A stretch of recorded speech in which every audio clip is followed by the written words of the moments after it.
فلا اقسم بمواقع النجوم، بس مجھے قسم ہے ستاروں کی جگہوں کی، وَإِنَّهُ لَقَسَمٌ لَوْ تَعْلَمُونَ عَظِيمٌ، اور بے شک ضرور یہ بڑی قسم ہے اگر تم جانو۔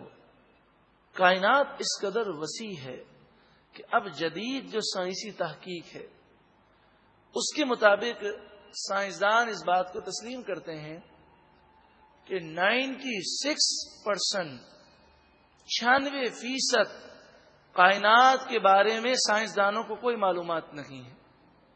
یعنی ان کا یہ کہنا ہے کہ ہمیں جو کچھ معلوم ہے وہ 4% ہے۔ ہو سکتا ہے 100-200 سالوں کے بعد وہ تحقیق کر کے کہیں کہ ہمیں جو معلوم ہے کائنات تو بہت بڑی ہے، جو ہمیں معلوم ہے وہ 1% ہے۔ تو آپ اس سے اندازہ لگائیے، کم از کم اتنا تو انہوں نے تسلیم کر لیا کہ اتنی ترقی کے بعد جو کچھ ہم نے کائنات کا جانا ہے وہ تقریباً 4% سے بھی کم ہے۔ انہ لقرآن کریم، بے شک یہ ضرور عزت والا قرآن ہے، فی کتاب مکنون، لوح محفوظ میں ہے، لا یمسہ الا المطہرون۔ اس آیت کے 2 معنی ہیں اور دونوں معنی حق ہیں۔ ایک معنی تو یہ ہے اس قرآن کے معانی اور اس قرآن کے نور کو وہی لوگ چھوتے ہیں جن کے دل پاک اور ستھرے ہیں، لا یمسہ الا المطہرون، یعنی جو پاکیزہ لوگ ہیں وہی قرآن کے نور سے مستفید ہوتے ہیں۔ بارش تو برستی ہے لیکن جو زمین زرخیزی کے قابل ہے وہی پیداوار اگتی ہے، اور جن کے دل مردہ ہو چکے وہ قرآن کے نور سے فیض نہیں پاتے۔ اور دوسرے معنی جو صحیح احادیث میں موجود ہیں وہ یہ کہ بے وضو قرآن پاک کو ہاتھ لگانا منع ہے، نہ قرآن کو بے وضو چھو سکتے ہیں، نہ ہی قرآن کے ترجمے کو بے وضو ہاتھ لگا سکتے ہیں۔ اسی لیے جب اخبار کا مطالعہ کیا جائے تو اخبار میں جس مقام پر قرآن کی آیت لکھی ہو یا اس کا ترجمہ لکھا ہو تو اس جگہ پر نہ تو بے وضو ہاتھ لگائیں نہ اس کے پیچھے ہاتھ لگائیں، تو دوسری طرف پیچھے اس کاغذ کے ہاتھ نہیں لگا سکتے۔ بے وضو کا یہ معاملہ ہے، اور جس پر غسل فرض ہو، یا وہ عورت کہ جو ان ایام میں ہو جس میں نماز پڑھنا منع ہے، تو ان ایام میں اور جس پر غسل فرض ہو اسے قرآن کا چھونا بھی منع ہے اور زبان سے پڑھنا بھی منع ہے۔ یہ تمام باتیں صحیح احادیث میں موجود ہیں۔ تنزیل من رب العالمین، یہ رب العالمین کی طرف سے اتارا ہوا ہے۔ افبہذا الحدیث انتم مدہنون، تو کیا اس بات میں تم سستی کرتے ہو اور نہیں مانتے؟ کس بات کی وجہ سے تم سستی کرتے ہو؟ جب اللہ رب العالمین کی یہ قدرتیں ہیں، جنت کا ذکر تم سن چکے، جہنم کا ذکر سن چکے، پھر تم جنت کے حاصل کرنے کے لیے کوشش کیوں نہیں کرتے؟ وَتَجْعَلُونَ رِزْقَكُمْ أَنَّكُمْ تُكَذِّبُونَ، اور تم نے اپنا حصہ یہ لے لیا ہے کہ تم جھٹلاتے ہو۔ اب جو شخص اللہ کی قدرتوں کو تسلیم نہیں کرتا اس سے فرمایا جا رہا ہے اگر تم بہت طاقت رکھتے ہو تو بتاؤ، فَلَوْلَا إِذَا بَلَغَتِ الْحُلْقُومَ، جب روح گلے میں آ جاتی ہے، وَأَنْتُمْ حِينَئِذٍ تَنْظُرُونَ، اس وقت تم مرنے والے کو بے بسی کے ساتھ دیکھ رہے ہوتے ہو، بڑے سے بڑا اسپتال ہو، بڑے سے بڑے ڈاکٹر ہوں، اس وقت وہ آئی ایم سوری کر کے اللہ کی مرضی کہہ کر وہ خاموش ہو جاتے ہیں۔ کیا کوئی کسی کو مرنے سے بچا سکتا ہے؟ وَنَحْنُ أَقْرَبُ إِلَيْهِ مِنْكُمْ، اور ہم اس مرنے والے سے تمہارے مقابلے میں زیادہ قریب ہوتے ہیں۔ وَلَكِنْ لَا تُبْصِرُونَ، ہاں لیکن تمہیں سوجھتا نہیں ہے۔ فَلَوْلَا ان کنتم غیر مدینین، تو کیوں نہ ہوا اگر تمہیں بدلہ ملنا نہیں مرنے کے بعد اٹھ کر، ترجعونہا ان کنتم صادقین، کہ اسے لوٹا لیتے، اس روح کو لوٹا لاتے، ان کنتم صادقین، اگر تم سچے ہو۔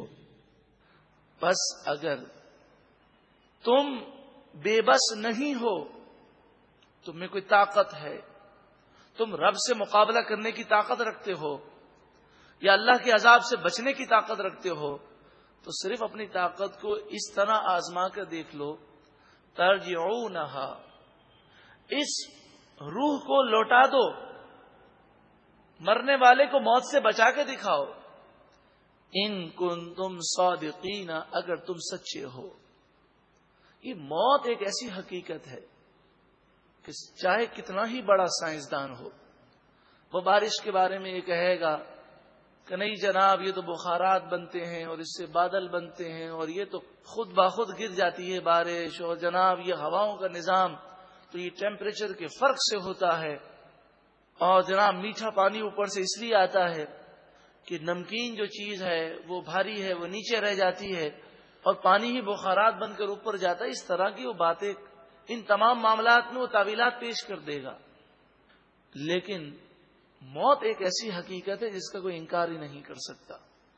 ساری دنیا میں ایک بات پر سب متفق ہیں کہ کوئی ہمیشہ زندہ نہیں رہ سکتا، ہر ایک کو فنا ہے، ہر انسان کو موت ضرور آنی ہے، اور پھر چاہے کتنا ہی اچھے سے اچھا علاج کیا جائے، چاہے کتنی ہی مشینیں لگا دی جائیں، چاہے وینٹیلیٹر پر مصنوعی سانس دیا جائے، لیکن کئی لوگ وینٹیلیٹر پر بھی موت کی تصدیق کرنی پڑتی ہے۔ مصنوعی سانس دینے کے باوجود بھی ایک وقت وہ آتا ہے کہ مشین اس کی موت کی تصدیق کر دیتی ہے۔ تو موت ایک ایسی حقیقت ہے کہ جو انسان کی بے بسی سمجھنے کے لیے کافی ہے۔ اب مرنے والوں کے 3 گروہ ہیں۔ ایک تو وہ ہے جس نے ساری زندگی اللہ کو راضی کرنے میں گزاری، فَأَمَّا إِن كَانَ مِنَ الْمُقَرَّبِينَ، بس بہرحال اگر مرنے والا اللہ کے مقرب بندوں میں سے ہے، فَرَوْحٌ وَرَيْحَانٌ، تو موت کے وقت اس کو راحتیں ہیں اور لذتیں ہیں، جنتی پھول، اور جنت کا وہ دیدار کرے گا، وہ جنت نعیم، اور جنت نعیم نعمتوں والے باغات کے لطف ہیں، اور اس کی روح ان نظاروں میں ایسے نکلے گی کہ اسے موت کی تکلیف کا ذرہ برابر احساس نہیں ہوگا۔ یہ کون لوگ ہوں گے؟ یہ وہ لوگ ہوں گے کہ انہوں نے گناہوں سے سچی پکی توبہ کر لی، اور پھر توبہ پر انہیں موت آئی۔ جب انسان گناہوں سے سچی پکی توبہ کر لے اور پھر یہ عزم کر لے کہ اب میں کبھی گناہ نہیں کروں گا، پھر وہ گناہوں سے بچتے ہوئے زندگی گزار رہا ہے اور اس عالم میں اسے موت آ جائے، تو اس کے نامۂ اعمال میں کوئی گناہ نہیں ہوگا۔ التائب من الذنب کمن لا ذنب لہ، گناہ سے توبہ کرنے والا ایسا ہے گویا کہ اس نے کوئی گناہ کیا ہی نہیں ہے۔ فَأُولَئِكَ يُبَدِّلُ اللَّهُ سَيِّئَاتِهِمْ حَسَنَاتٍ، یہی وہ لوگ ہیں، قرآن فرماتا ہے کہ اللہ تعالیٰ ان کے گناہوں کو نیکیوں سے تبدیل فرما دے گا۔ یہاں پر ایک ضروری مسئلہ سماعت کر لیں کہ جب ہم یہ باتیں سنتے ہیں تو جوش پیدا ہوتا ہے، آنکھوں سے بسا اوقات آنسو آ جاتے ہیں، رات کی تنہائیوں میں رو رو کر سچی پکی توبہ کرتے ہیں، عزم کرتے ہیں، پختہ نیت کرتے ہیں کہ اب کبھی گناہ نہیں کریں گے، لیکن کچھ عرصے کے بعد انسان کا دل بدلتا رہتا ہے، نفس و شیطان کے حملے ہوتے ہیں، ماحول، دوست، وہ اسے گناہوں کی طرف لے جاتے ہیں، اور اس کے دل پر جو خوف خدا کا غلبہ تھا، جب وہ توبہ کر رہا تھا تو اس وقت تو بڑا غلبہ تھا، اس وقت تو اس کی نیت ہی نہیں تھی کہ آئندہ کبھی گناہ کروں گا، مگر پھر بعد میں شیطان نے بہکا دیا وہ پھر گناہوں میں پڑ گیا. پھر چند دنوں کے بعد وہ قرآن و حدیث کے نور کو حاصل کرتا ہے اور کسی محفل میں آتا ہے, اس کا دل ہل جاتا ہے. اب خوف خدا سے وہ رونے لگتا ہے. اب توبہ کرنے لگتا ہے تو شیطان اس کے پاس آتا ہے اور اس سے کہتا ہے, دیکھ پہلے تو نے توبہ کی تھی, سچی پکی توبہ کی تھی, خوب رویا تھا, خوب اللہ کو راضی کرنے کے لیے دعائیں مانگی تھی, اور یہ تو نے پکا ارادہ کیا تھا کہ اب کبھی گناہ نہیں کروں گا, لیکن پھر چند دنوں کے بعد تو گناہوں میں پڑ گیا.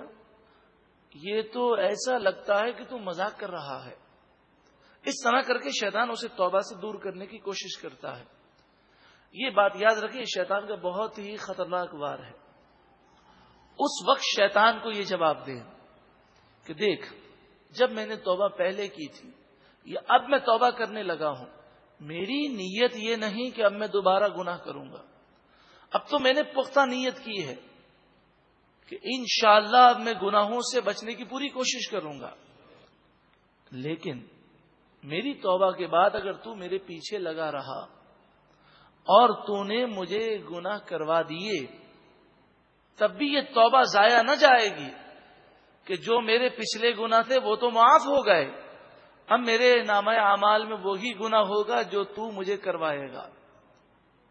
اور ہو سکتا ہے کہ یہ سچی پکی توبہ ایسی مقبول ہو جائے کہ آئندہ تو مجھے گناہوں میں مبتلا کروا ہی نہ سکے, کیونکہ اللہ رب العالمین کی بارگاہ میں توبہ بار بار کی جائے, نہ جانے کون سا لمحہ ہو مقبولیت کا ہو اور توبہ پر استقامت مل جائے.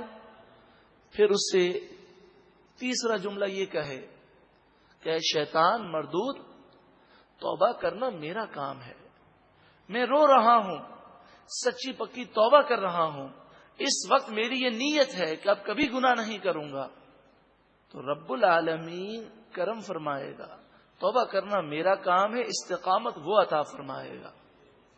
اور امام غزالی علیہ رحمہ یہ بھی فرماتے ہیں کہ شیطان کو یہ کہو کہ مردود, کہیں ایسا تو نہیں کہ میری موت کا وقت قریب آ گیا ہو, اس لیے تو مجھے توبہ سے روک رہا ہے کہ میں توبہ کروں اور پھر گناہ کی نوبت ہی نہ آئے, تو مجھے بہکا ہی نہ سکے اور توبہ کی حالت میں دنیا سے چلا جاؤں تو بلا حساب و کتاب جنت میں جاؤں گا. پھر اگر شیطان بہکا دے اور گناہ کروا دے, پھر جب ہوش میں آئے پھر توبہ کرے. امام غزالی علیہ رحمہ لکھتے ہیں کہ ایک شخص ایک گناہ کے لیے اس نے توبہ کی, پھر چند دنوں تک توبہ پر استقامت ملی, پھر شیطان نے اس سے وہ گناہ کروا دیا, پھر وہ رویا, پھر توبہ کی, پھر چند دنوں تک اسے استقامت ملی, لیکن پہلے سمجھیے 3 دن ملی ہوگی تو اب 7 دن مل گئی, لیکن پھر شیطان نے بہکا دیا, پھر اس نے توبہ کی, اب چند دن اور زیادہ استقامت مل گئی. اس طرح امام غزالی علیہ رحمہ فرماتے ہیں 100 مرتبہ اس نے توبہ کی, اور 100ویں مرتبہ اس نے توبہ کی تو اللہ کی بارگاہ میں وہ توبہ ایسی مقبول ہوئی, ہمیشہ کے لیے اللہ تعالیٰ نے اسے شیطان سے محفوظ کر دیا. تو توبہ کرنے سے کبھی سستی نہیں کرنی چاہیے, مگر یہ ضروری ہے کہ جب توبہ کریں اس وقت یہ پکا ارادہ ہو کہ اب گناہ نہیں کروں گا. یہ نہیں کہ فجر کی نماز قضا ہو گئی, توبہ توبہ استغفر اللہ نعوذ باللہ من ذالک, اور پھر دل میں یہ ہو کہ فجر کی نماز کل بھی تو قضا ہی کرنی ہے. فلم دیکھنے کے بعد توبہ توبہ کرے اور دل میں نیت ہو کہ ابھی 2 گھنٹے کے بعد جو فلم آئے گی وہ بھی دیکھنی ہے, تو یہ توبہ قبول نہیں ہوتی. خوف الہی کا غلبہ ہو اور یہ عزم ہو کہ اب گناہ نہیں کروں گا, پھر وہ بچنے کی کوشش کرے لیکن شیطان بہکا دے تو پھر توبہ کرے. اس طرح وہ کوشش کرتا رہے, نفس و شیطان سے مقابلہ کرتا رہے, اللہ رب العالمین اس پر کرم فرما دے گا, اور ایک وقت وہ آئے گا کہ نفس و شیطان مغلوب ہو جائیں گے اور یہ غالب آ جائے گا. وَأَمَّا إِن كَانَ مِنْ أَصْحَابِ الْيَمِينِ, اور بہرحال اگر مرنے والا دائیں ہاتھ والوں میں سے ہے, فَسَلَامٌ لَكَ مِنْ أَصْحَابِ الْيَمِينِ, تو تجھے سلامتی ہے دائیں ہاتھ والوں کی طرف سے, یا اے دائیں ہاتھ والوں، تمہیں رب کی طرف سے سلامتی عطا کی جاتی ہے۔ وَأَمَّا، اور بہرحال، ان کان من المکذبین الضالین، وہ مرنے والا، جھٹلانے والا گمراہ ہے، گناہ گار ہے، گناہوں کی وجہ سے ایمان برباد ہو گیا، اللہ ناراض ہے۔ فَنُزُلٌ مِّنْ حَمِيمٍ، تو اس کی روح جب نکالی جائے گی تو اس قدر اسے تکلیف ہوگی کہ اگر فرشتے اس کے ایک ایک ذرے پر اور جسم کے ایک ایک روئے پر وہ قابو نہ رکھیں تو یہ چیخ و پکار کرتے ہوئے جنگلوں میں بھاگ جائے۔ فَنُزُلٌ مِّنْ حَمِيمٍ، اس کی مہمان نوازی کھولتے ہوئے گرم پانی سے ہوگی۔ وَتَصْلِيَةُ جَحِيمٍ، اور بھڑکتی آگ میں دھسانا، داخل کرنا ہے۔ ان هذا لهو حق الیقین، بے شک یہ ضرور حق الیقین ہے، بالکل یقینی اور سچی بات ہے۔ 3 گروہ میں لوگ تقسیم ہوں گے، اس میں کوئی شک اور شبہ نہیں ہے۔ اب تینوں میں سے جس کیٹیگری میں تمہیں شامل ہونا ہے ویسے اعمال اختیار کرو۔ فسبح بسم ربک العظیم، پس تم اپنے رب کے عظیم نام کی پاکی بیان کرو۔ سورہ واقعہ مکمل ہوئی۔ اے مالک و مولا، ہمیں اس سورہ مبارکہ کی ساری برکتیں عطا فرما۔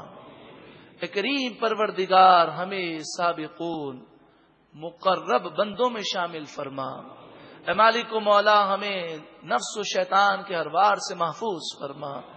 اے مالک و مولا، ہم تیری بارگاہ میں سچی پکی توبہ کرتے ہیں، اس قلیل بے وفا فانی غرض اور مطلب کی دنیا کی حقیقت سمجھتے ہوئے اے مالک و مولا ہم توبہ کرتے ہیں، یقیناً ایک نہ ایک دن اس دنیا سے جانا ہے، چاہے کتنے ہی مزے اڑا لیں، موت ساری لذتوں کو ختم کر دے گی۔